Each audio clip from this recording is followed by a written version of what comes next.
Hello, and I am going to show you how to install the Ford Service Manuals programs. These programs include service manuals for numerous different vehicles for Ford, and they are used to organize them for easy to access in one program. There's actually two separate programs for this.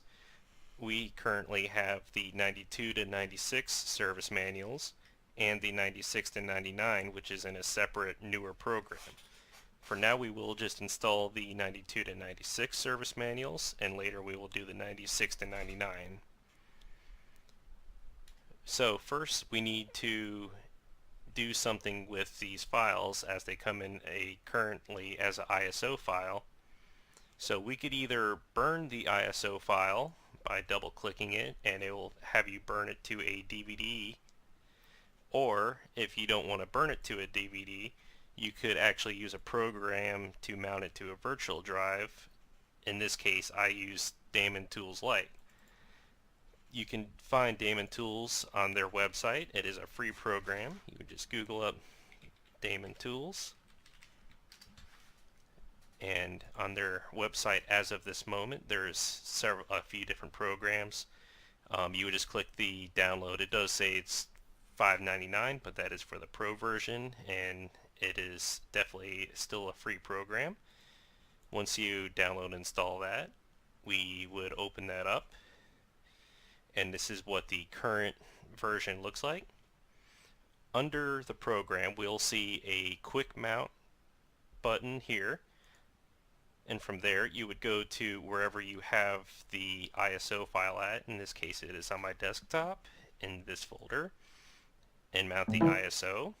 It'll pop up with an auto run. We would click on the open folder to view files. From there you would click the setup file. We are greeted with a normal setup installation kind of program.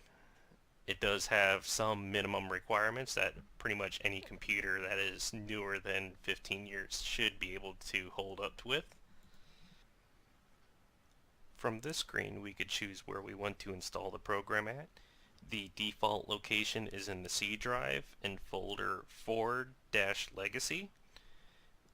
We are going to install it in a different location just for the sake of my install. You can install it wherever you want, but do not have a space inside of the text, so do not use program files because the space will mess up the program itself. In my case I'm going to install it on my E drive in a folder Ford Manuals with no space inside the 92 to 96 folder I made. Ignore the other folders for now. I will get to those later. So once we do that, we will click next, make sure it does install. We could choose to rename the folder in the start menu, which we will just keep as Ford Motor Company. And we will do the install, which will take a bit of time, but will install nonetheless. Because of the recording of my desktop, the program did crash, so I had to install the program without recording, and it installed perfectly fine after that. So now we see that it has been installed. There is now a new desktop image, and if we click it we could use the program itself. Let's just say for 95 Bronco we wanted to look up the wiring for the engine, and we could see that these are the different wiring diagrams for the engine itself. So the problem with installing it like this is you now need to have Daemon Tools running all the time with this CD mounted, the ISO mounted to a virtual drive. And the problem was if we unmount it so that it's no longer there, you can see it's no longer there. If we try to run the program, it will fail. It'll just make a noise. It won't do anything. Let's even just go back to where we were before. That was clearly working. And you just hear a noise with nothing actually happening. The problem is this program requires info from that CD to work correctly. But luckily there is a alternative. So first we will remount this ISO file, and you have to do this after the program is installed. We will go to Open Folder in View Files, which, by the way, this is on a virtual drive. You'll see that I have my two normal CD drives, and then I have a virtual drive which I currently have labeled as drive Z. So we will go here, and this is the files inside the ISO file that is mounted currently. We are going to copy and paste these to wherever you want the files to be permanently. You're not going to be using the files, but the program is going to need them in order to run correctly. So in my case, I am putting them in a folder right next to the program itself in my Ford manuals, which is why I have these extract files. These are just going to be where I'm going to put the CD files at so that the program can use it. You can see I already extracted this one here. So in order to save time, so now we got to tell the program itself to look for the files here instead. So we are going to go into the where you installed the program, where I installed it as in a 92 to 96 of the Ford manuals on eDrive. We're going to go to Programs. We are going to right click on the info1-ini file, and we're going to click Edit.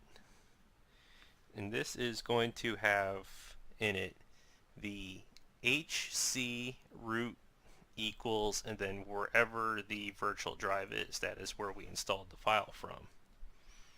So we're going to delete the Z colon, and we are going to put the location of where we extract these files from, in this case in here. And we're going to just copy and paste it right there.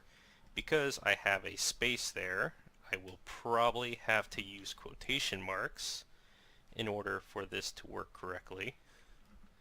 You can see that everything else does not have a space, and if you do, it messes up that line of code for this program.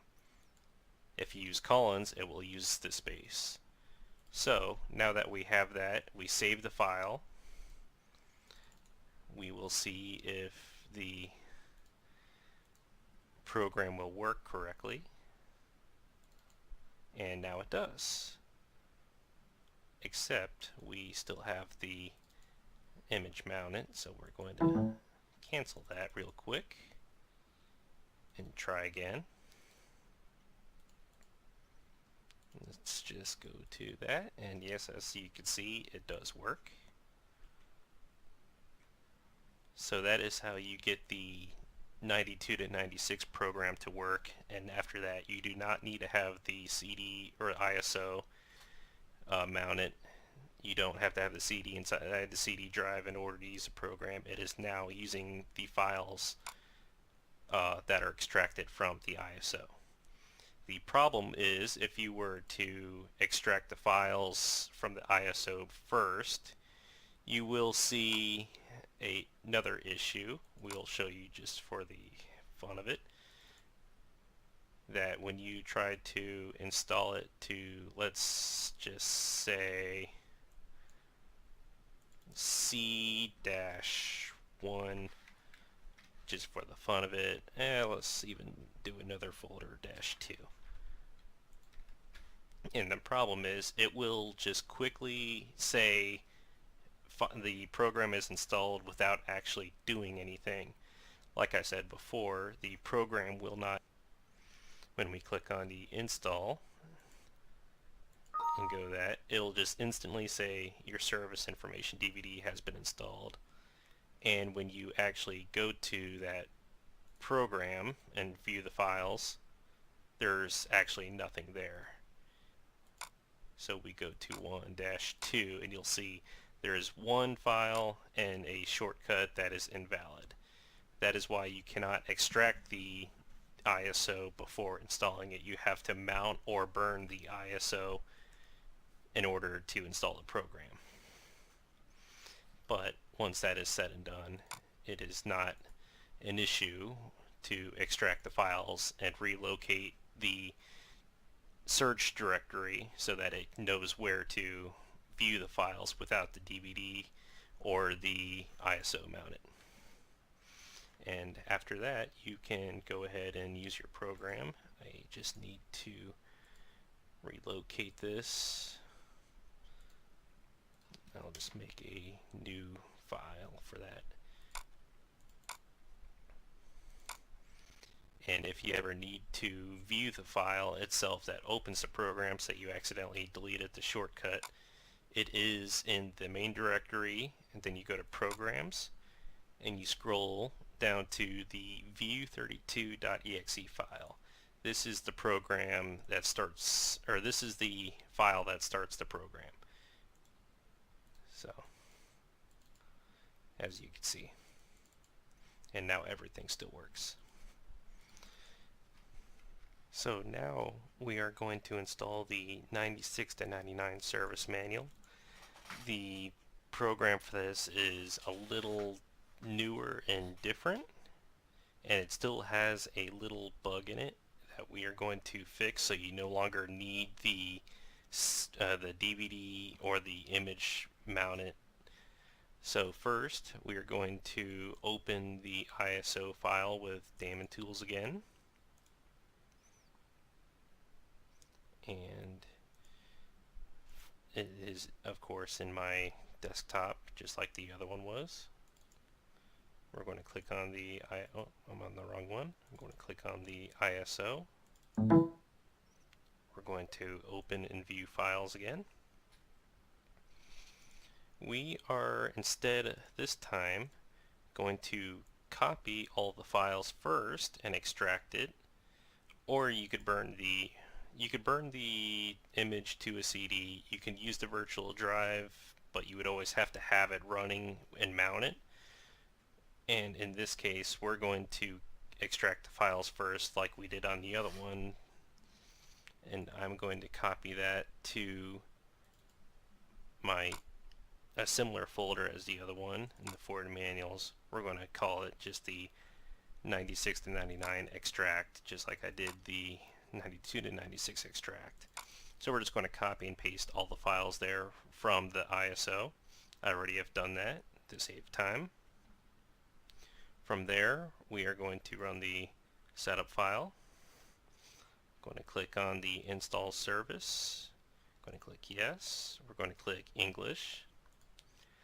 On this, we're just going to click no connection. And even though it's asking for a passcode, there isn't any.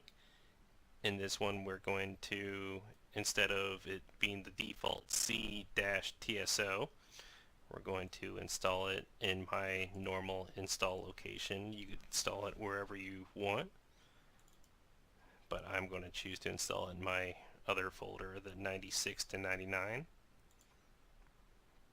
We're going to click yes. It's going to install. There's going to be a bit of a delay here, and then it will ask you if you want to install Adobe Reader and another program that's from Adobe. There's the Adobe Reader. I already have it installed, so I don't need that. And then Adobe SVG Viewer. You might need to install that, but I already have it installed. So I'm going to click no, and then I'm just going to ignore these two, as the installation is now complete. And do we want to run the program? We will, just to show you what it looks like for right now, but the problem is it is asking for the location of where it is installed. Since we have extracted the folder or the ISO to a folder instead of straight from the DVD, it's asking us where the info is from the DVD. If you installed it, if you left it mounted and installed it, and if you or burned it to a DVD and installed it, it would not ask this, but you would always be required to have this if the DVD is not in or the file is not mounted. So we're going to just cancel that real quick, but this is kind of what the new program looks like. It's a little different. So since we extracted the ISO here, what we're going to do is go to where we actually installed the program, which is right next to it in the 96 to 99, and we're going to right click on the TSO browser.ini file and click edit.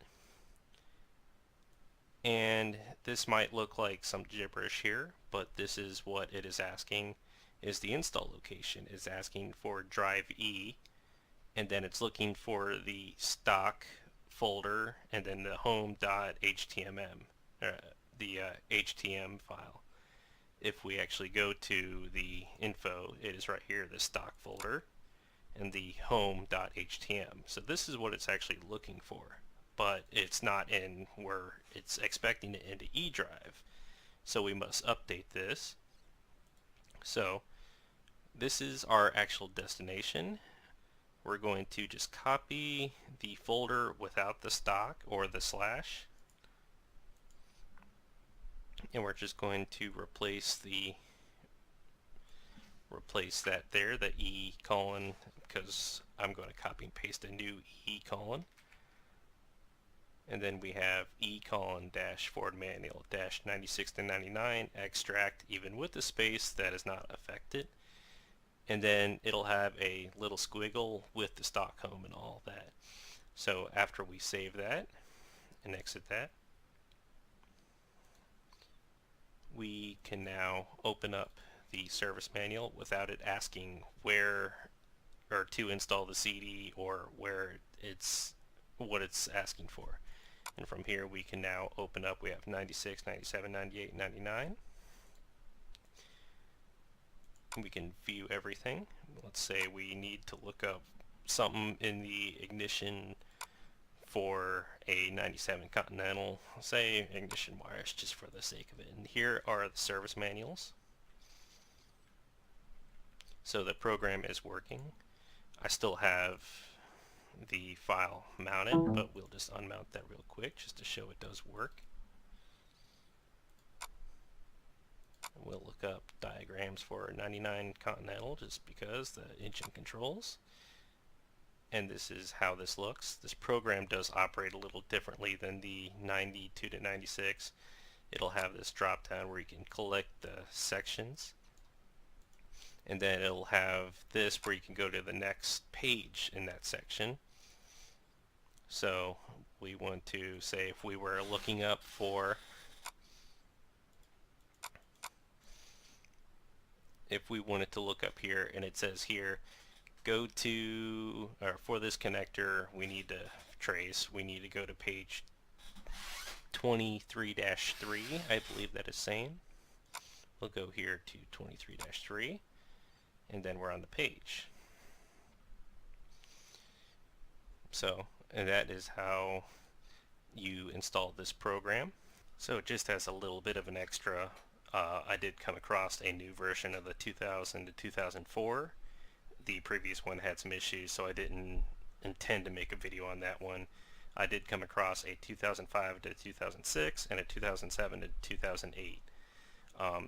The 2000 to 2004 has some issues with it, but it does install the same, just like the 96 to 99. It has a couple extra little things. However, we might see that, say if we're looking it up, it'll come with random errors all over the place.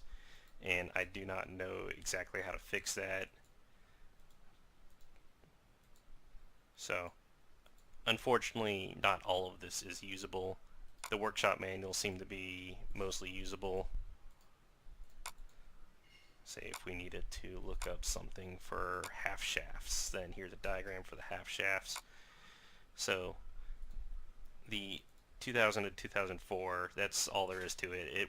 It operates the same, but it is a little glitchy. I will say that I do have these all installed in separate folders, so there's 1, there's 2, and there's 3, and there's 4. If you can install them all into the same directory, it becomes a little glitchy when you do that, but the program is designed that way. It will just ask you which volume do you want to select, and then it assumes that you have the CD for that into the CD drive. So that becomes a bit glitchy, and it might not detect the volume correctly if you do it that way. The 05 to 06 and the 07 to 08 are even more finicky. They have a time of day where you gotta change it, otherwise it'll say the volume has expired, no longer could be used, discard the disk. And it'll open the program, but you can't actually use it. It'll say the same error and just close it out. The way around this is to go to your time of day, change the settings, and click change time, date and time.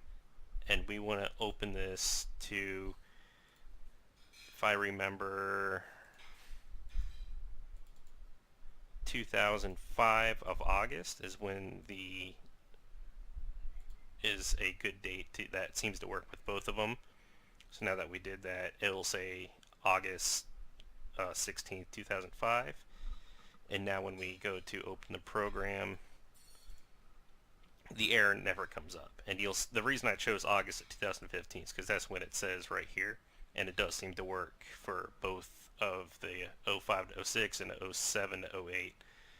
This one does have some issues, just like the other one did, but a lot of it might work fine. The manuals themselves seem to be fine. It is just something with the electrical that does not seem to work correctly with these diagrams. For some reason, nothing comes up for a lot of this, but you could play with it, see if you could figure it out. And the same is for the 07 to 08,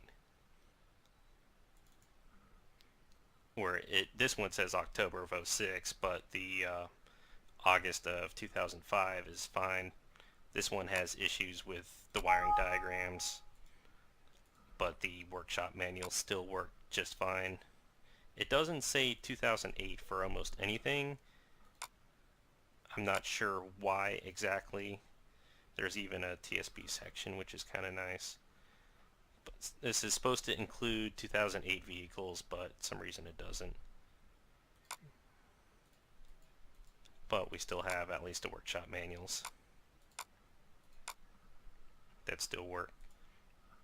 And when you're done with it, you will find that if you have the time of day still set back in time, your internet will not work. So you can't keep it like that. So you would just click back on the time of day settings, click on the internet time tab, change settings, and then update now. And once you do that, you'll see it is now 2018, and your internet will work just fine. So that is how you use those. Hopefully those might help some of you. I know that a lot of them don't work correctly, but it is what it is.